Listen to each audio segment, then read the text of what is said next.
Whole Hog Sports presents the basketball podcast of Mid-America, the premier Arkansas Hoops podcast, brought to you by Landers Toyota of Northwest Arkansas.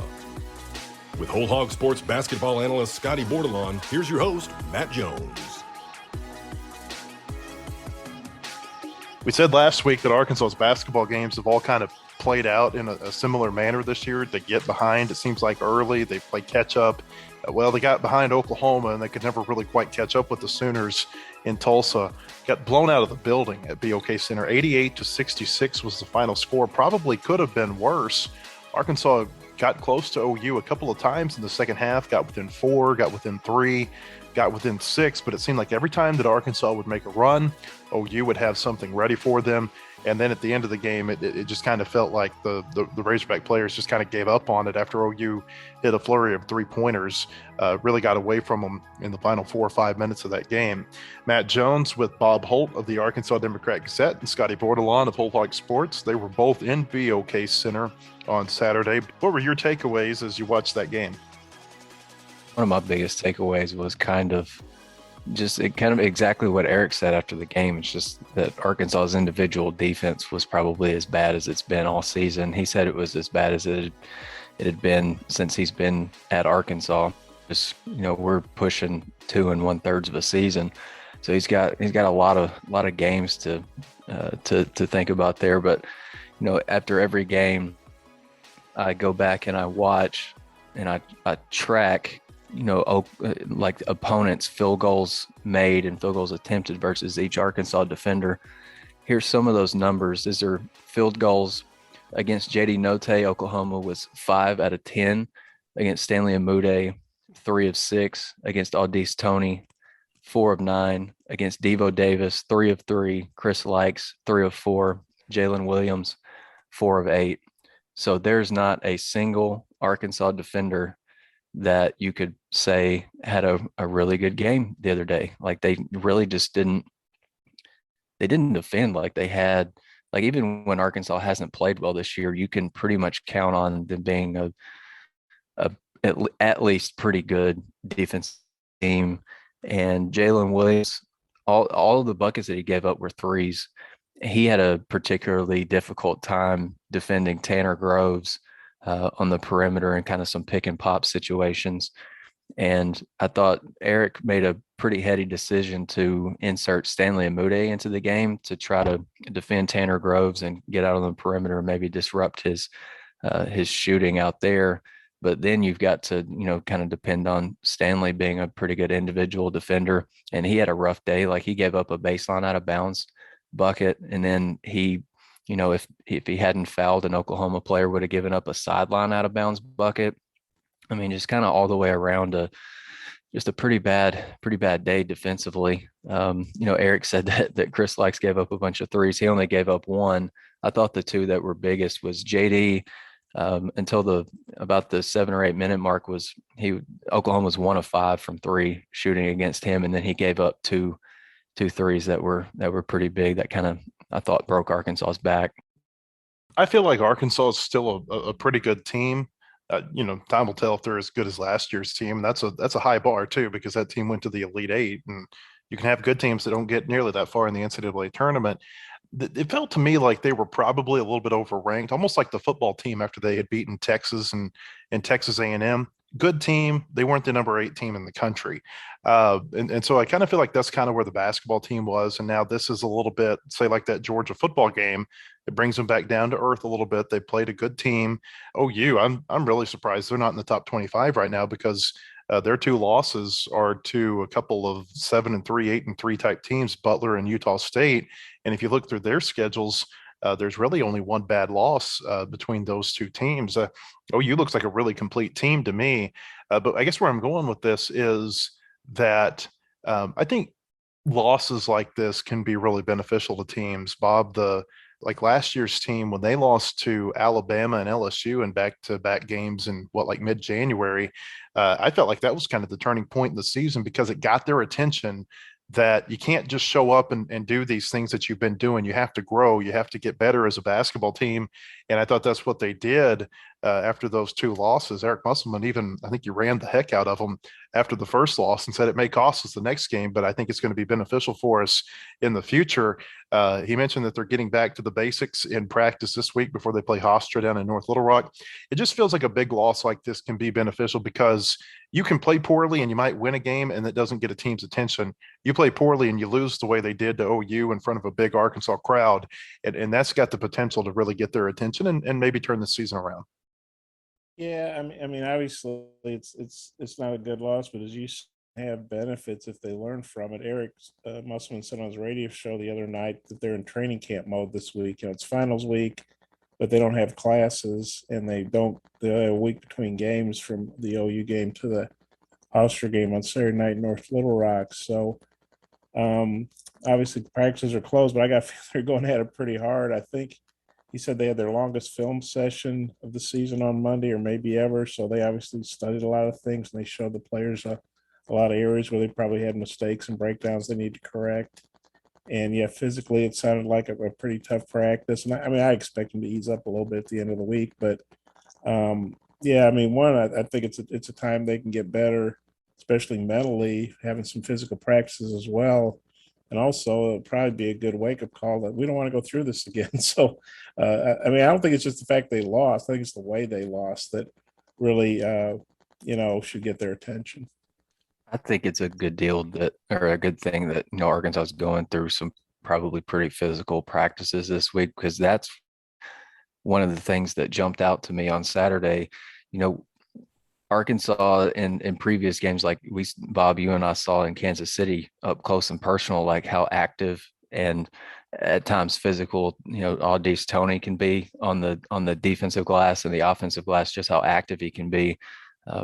But Arkansas is going to need more guys to crash the glass, in a similar manner to what Audice does, because I thought a big part of the game the other day was that Oklahoma was kind of able to neutralize him with guys who, maybe have similar skill sets and, are kind of dogs on the glass. But, stature wise, they had, probably had some height and weight advantages on Audice, and they kind of neutralized him, I thought, and kind of took him out of the game. I think one of his few buckets was kind of a transition score. So they limited him in an area that he's been so good for them this year. Like he was averaging, I think, like something in the ballpark of like 4 second chance points per game as of like earlier last week. And I don't think really that he had any buckets like that. And then something else too, just along in the same vein, being physical, I thought Oklahoma's ball screens were really effective, much more effective than Arkansas's. They consistently made more contact on the defender who the screen was intended for. And I just think Arkansas's, just the lack of effective ball screens, I thought kind of led to some breakdowns in half court offense, and you got a little bit stagnant. There were no cuts. I track all these cuts and, different ways, just some context on how Arkansas scores. It was the first time this season that Arkansas did not score on a cut to the rim. And they had at least one in every game this year, and they were averaging 5 scores on cuts to the rim the last 4 games going into the Oklahoma game. So that right there just kind of tells you that they just weren't super active in some areas that have helped make them successful to this point in the year. Seems like perimeter play is just really killing this basketball team right now, both shooting the three and defending it. And defending the three has been kind of a season-long problem. I mean, Musselman was griping about that after the first game of the season, I think. But the three-point shooting has not really improved a whole lot. They did hit a few more against OU the other day. I thought it was encouraging to see Devo Davis shoot from the outside the way he did, because we really haven't seen that from him a whole lot in his career. But OU made 13 of 22 three-pointers, and that's not a very good three-point team. It just seems like every time a team plays Arkansas, they're going to shoot higher than their season average. And in a lot of cases, these teams are shooting, Scotty, like 40%, 50%, 50% or better, like OU did the other day. How do you think their perimeter play gets better on both sides? That's a good question, man. If I knew the answer, I might be on Eric's staff with him. You'd have the $4 million deal, right? Yeah. That would get somebody a $4 million deal if you could figure that out. I don't know how you fix it on really either side. I just think, we've talked about it before, like JD Note is their highest volume perimeter shooter, and he's shooting, I believe he's like under 28% for the year. And so that obviously is going to drag your percentage down. I'm a little bit lukewarm on Devo having some perimeter success the other day. Like, don't get me wrong, it was huge that he did because there was nobody else on Arkansas's roster that had much of a pulse offensively in that first half. But I think he hit two or three threes before halftime that kind of kept them in it, and kind of, I don't know, made them believe that they were still in the ball game. But I think opposing teams are going to live with him taking 8 threes in a game, like, because he's so. I think Bob would, obviously, both of you guys would agree with this, that like he's shown throughout his time here that he's super effective off the dribble, not only, getting to the rim and scoring, but he can put a lot of pressure on a defense, getting in the middle of the paint and then kicking the ball out to a teammate for an open jumper, whether he makes it or not. The right play to make. I just think until he consistently shows that he can hit those shots from the perimeter, that teams will still play him to beat them off the dribble. But it was a good sign to see him make it because he put in a lot of work in the offseason on that. I think Chris Likes is a guy that I would like to see take more threes. Like, I think he's got a good looking jumper. I just don't know where that's going to come from unless you bring Jackson Robinson off the bench. But there's a reason, right, that he hasn't been playing a whole lot to this point. Maybe it's some defensive limitations, or maybe a lack of a really, really good off the dribble game. But defensively, I don't know. Like, I'd have the big contract if I knew, but I think Eric's probably really, really beating the drum with these guys this week that they've got to defend the 3-point line better, or they're simply not going to play. Eric talked about how they had a saying, hand in the eyeball on when they're guarding the guys on the perimeter, and that this week maybe he's switching it to hand, like up over the eyeball. Maybe they'll actually get it in the eyeball. Figuratively speaking, they obviously not trying to poke anybody in the eye, hopefully. But Hofstra, they're averaging like 10.8 made threes a game, not attempts but makes. They've got three guys that have made, I think, 22 between 30 and 22 threes. So they're going to put 3 or 4 guys out there at a time that can shoot three. So yeah, it's if Arkansas doesn't get this problem fixed this week, their Hofstra could hit a lot of threes on them too. So I think Eric's maybe they might go smaller. You talked about how playing Jalen Williams and Connor Vanover together, impacts their 3-point shoot. Of course, Connor didn't play much the other day. I think he played about 5 minutes in the first half, didn't play in the second half. But maybe they go smaller to be quicker, and they might maybe switch up how they're handling ball screens. And probably just, the guys just have to have more of a sense of urgency too. One thing that I was looking at Hofstra's KenPom page real quick.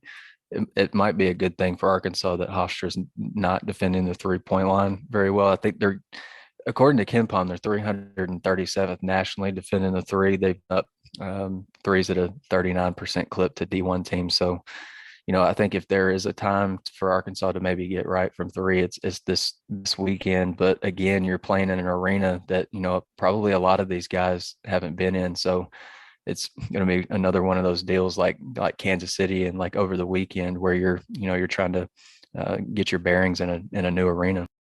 It always seems like teams struggle to shoot in that facility for whatever reason. It seems like there's some low scoring games when the Razorbacks play down there. It seems to me like this team is really missing a point guard. Jalen Tate, the fact that he's gone is maybe the biggest loss from last year. They've tried JD Note there. They've tried Devo Davis there. They've tried Chris Likes there. It just doesn't seem like they have that point guard that's up at the level of a Jalen Tate was last year. And I know a lot of people have wondered, why haven't we seen more of Kkk Robinson? Scotty, you mentioned, Jackson Robinson. There's probably a reason he's not playing. There's probably something that's going on in practice that they're seeing. It may be that, they're not playing well enough defensively and they feel like they're a defensive liability. There's a number of reasons why players don't get on the court. I just figured there's something going on why we're not seeing these players. But I do think that a week like this, when you're not playing any games, when you've got the finals, when Bob, like Bob said, they're going back to like a preseason camp mode. Maybe this is the type of week where they come out Saturday night and you do see some more players who you haven't really seen over the last few weeks. And it also wouldn't surprise me to see maybe a different starting lineup, because it seems like you stay with the starting lineup. Like if you're a baseball coach, you stay with the same starting lineup as long as you're winning. But then you start losing or you start not looking good. Maybe you start to try to change it up a little bit. Wouldn't surprise me if maybe we see that Saturday. Yeah, I wouldn't be shocked at that whatsoever. I know Eric was asked after the game, Stanley Amude started the second half for Arkansas and Connor Vanover sat, but and so Eric was asked if maybe a lineup change was coming, and I'm sure that lineup changes are imminent. Eric is I'm sure he's experimenting with these lineups and trying to figure out what group gives him good effort and energy and is effective on both. But Stanley Amude started the second half against Oklahoma, and then I think he had a defensive bust, and so he only played like the first minute and 7 seconds, and then I think Oklahoma went on its run after Chris Likes, I think, checked in for him. I wouldn't be surprised, if Stanley gets back into the starting lineup, and I wouldn't be stunned either if we possibly see JD Note come off the bench again. I just think with him, his in the struggles that he's having, he's been able to stay on the floor because he's been such a great defender. Like he's been a great defender. He's got at least 2 steals in every game, and he kind of kept that streak going the other day by kind of getting I don't know what you call it. It was a late game situation. He's kind of snuck up on a guy and took the ball away, but still counts, I guess. He's been really good defensively, and that's helped. Eric has probably not hesitated to keep him on the floor just because of that. Like JD can come up with some big steals on the perimeter and in big moments like he did, I think, in the Cincinnati game when he was, playing really bad offensively. I don't know what you do though.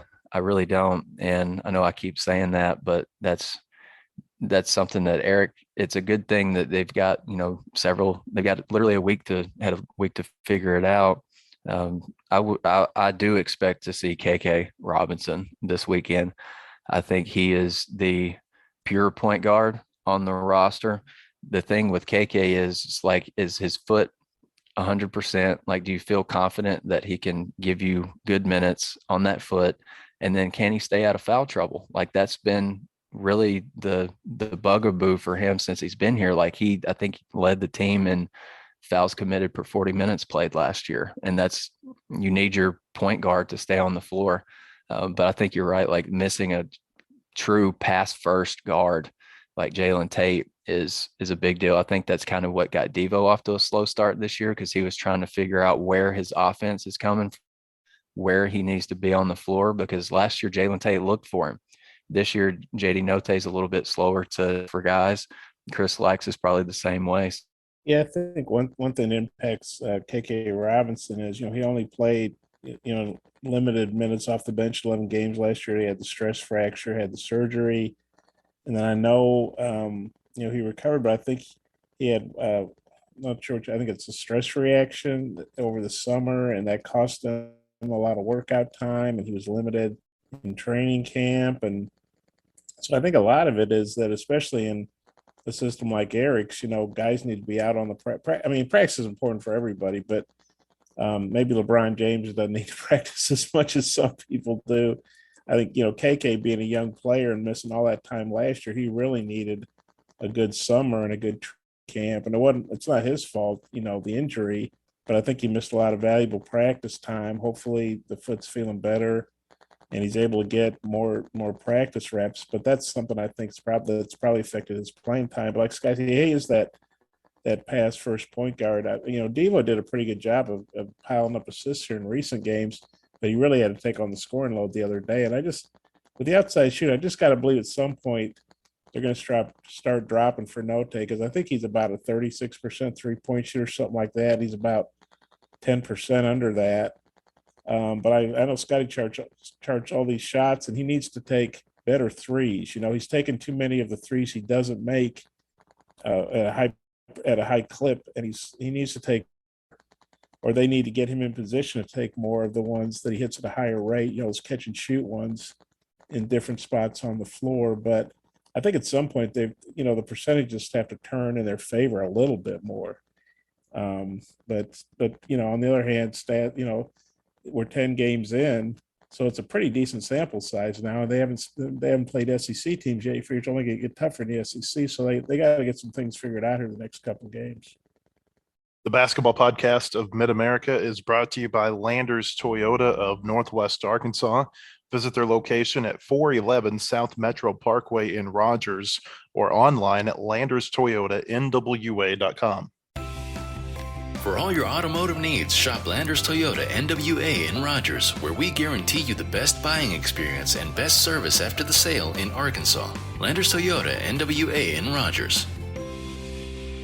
Arkansas and Hofstra will play Saturday night in North Little Rock at Simmons Bank Arena. It's a 7:00 tip-off, and there's no TV. And this is the way it is every year. It seems like when they play at North Little Rock, there's not going to be any TV. There will be no stream for this game. The only way you can see it is to be there in person. I think there's a limited number of tickets that are still left, or you can listen to it on the radio. Those are going to be the only ways to track this game live. It seems like we go through this every year that this game is not on television. People wonder why. And it goes like this. It is a home game for Arkansas. And so SEC television rights apply. It has to be an ESPN affiliated broadcast. And so if it's not picked up by one of the ESPN networks, be it ESPN, ESPN2, ESPNU, SEC Network, something like that, then the only way it could be televised in any sense, it would be a stream on SEC Network Plus or ESPN Plus. And because Arkansas doesn't have the infrastructure in place in North Little Rock the way they do at Bud Walton Arena, they don't televise these games. It would be a pretty big tab, from what I've been told in the past, somewhere in the range of $50,000 or more, just to televise this one game. And their determination is that it's not worth it to pay that price to bring in all the different trucks and equipment that they would need to televise this game. And there's a little part of me that thinks, Scotty, that they kind of like not having this game on TV because it's going to drive up ticket demand and it's going to give them a full house in North Little Rock. And that's really been the case the last several times they played down there. This is a weird arena in terms of basketball. It's not a true basketball arena. I think UALR played some basketball games there when it first opened. There have been some high school tournaments that have been held in there. The NCAA tournament's been there. But it seems to me like it's more an arena that's built for concerts. Hockey teams played in there when it first opened, and that teams really struggle with the depth perception when they're playing in there.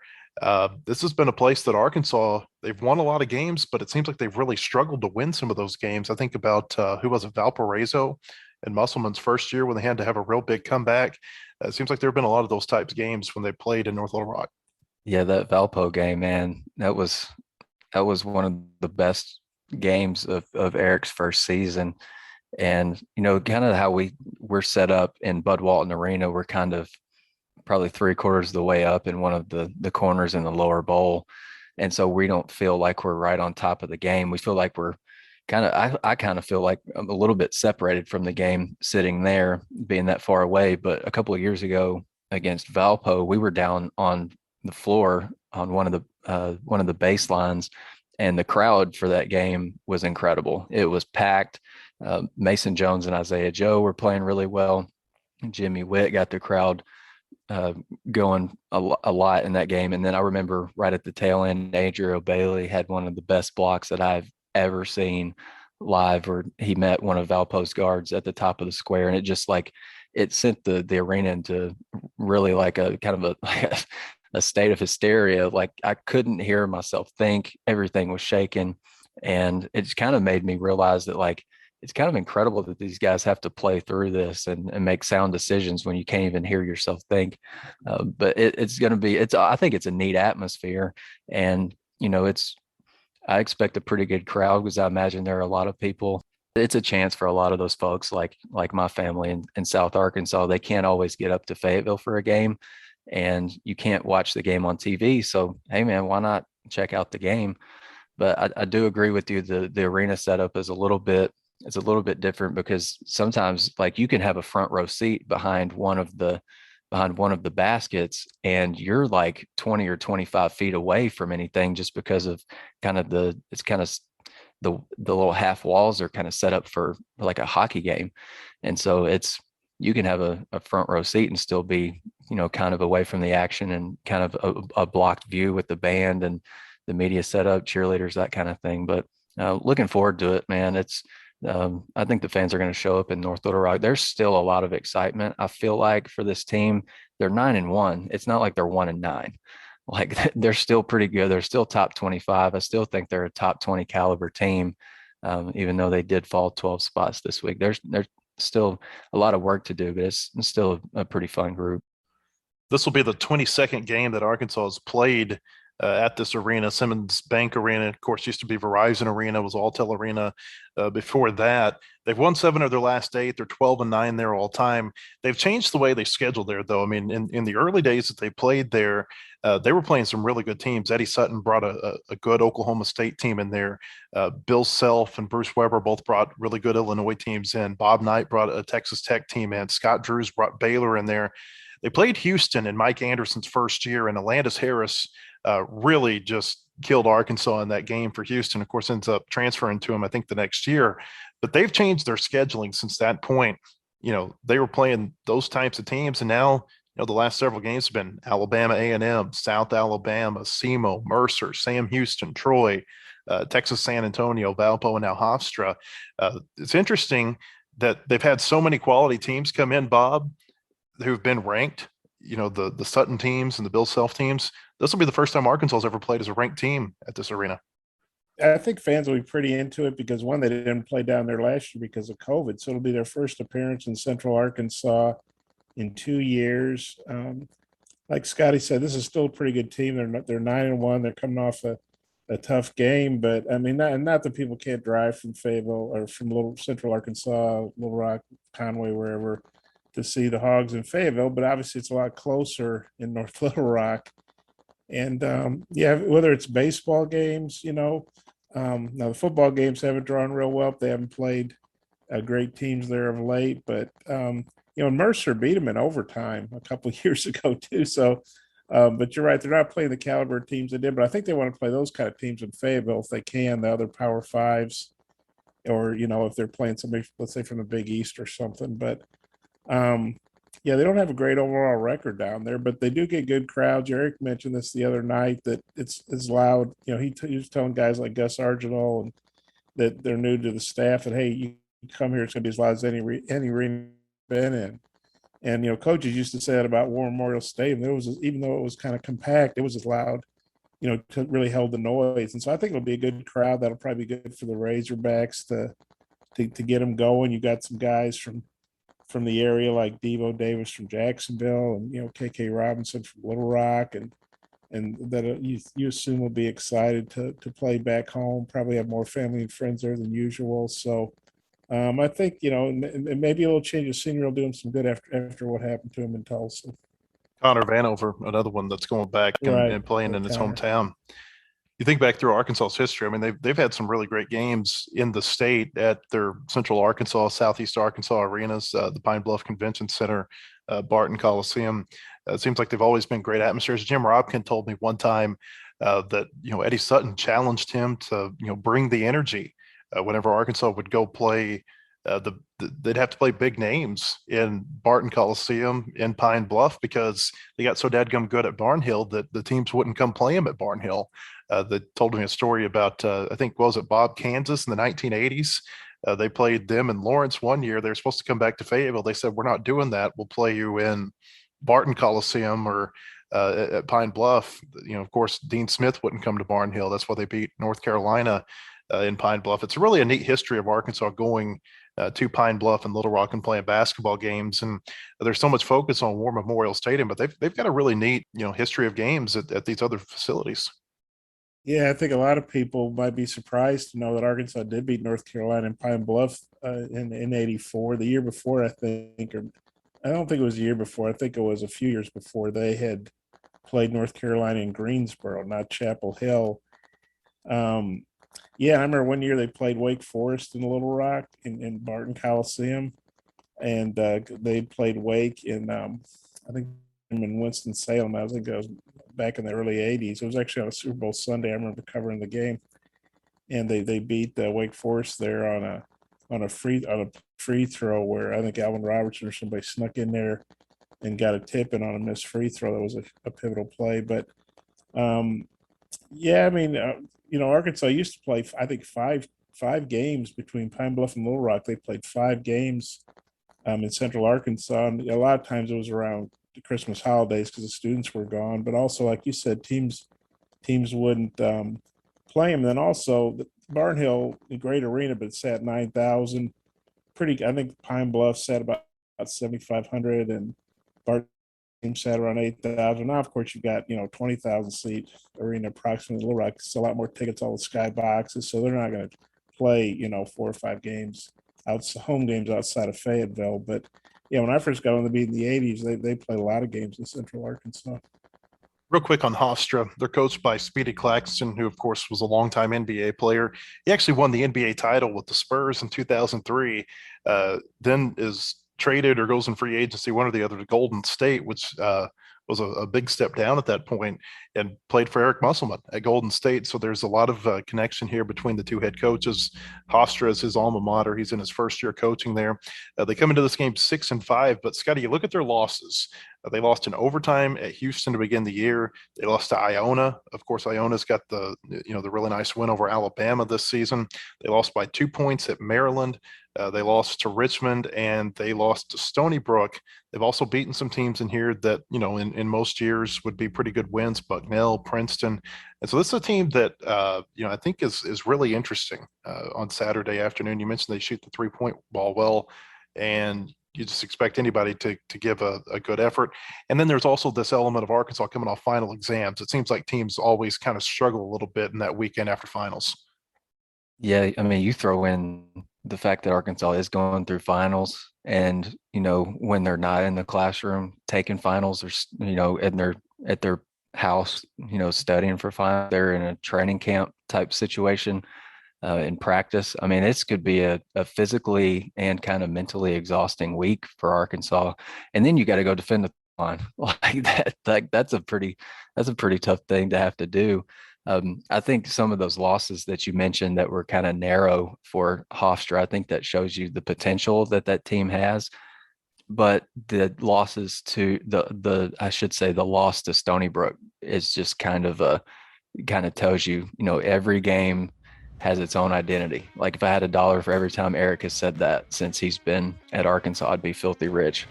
But I think the big key to the game is just Arkansas's got to defend the 3 well, and then if they can also limit Hofstra inside the arc too. Like they're, according to KenPom, number 21 in the country in 2-point field goal percentage at over 56%, and so that's back-to-back games where Arkansas has played 2 teams. Oklahoma came into last weekend's game number 20 in the country inside the arc, and so this Hofstra team looks pretty well-rounded offensively. They don't grab a whole lot of their misses, so maybe that's an advantage where that's an area that Arkansas can take advantage and maybe make them pay for that. When Hofstra plays Arkansas on Saturday, it'll be their first game against a Division I team in 10 days. They just beat John Jay last weekend, 102-51. John Jay is a Division III school, and so you wonder, if there might be a little bit of a reacclimation to seeing what, Division I players look like on the other side. I don't know. Again, Arkansas and Hofstra, 7 o'clock on Saturday night in North Little Rock. We'll have plenty of coverage at WholeHogSports.com. We'll be back with another podcast next week to talk about that game, also to talk about the Razorbacks game against Elon that will be played next Tuesday night at Bud Walton Arena. For Bob Holt and Scotty Bordelon, I'm Matt Jones. Thanks for joining us. The proceeding has been a production of WholeHogSports.com. Look for our latest podcast on iTunes, Spotify, or your favorite podcast store. And visit us anytime at WholeHogSports.com for the latest news and commentary.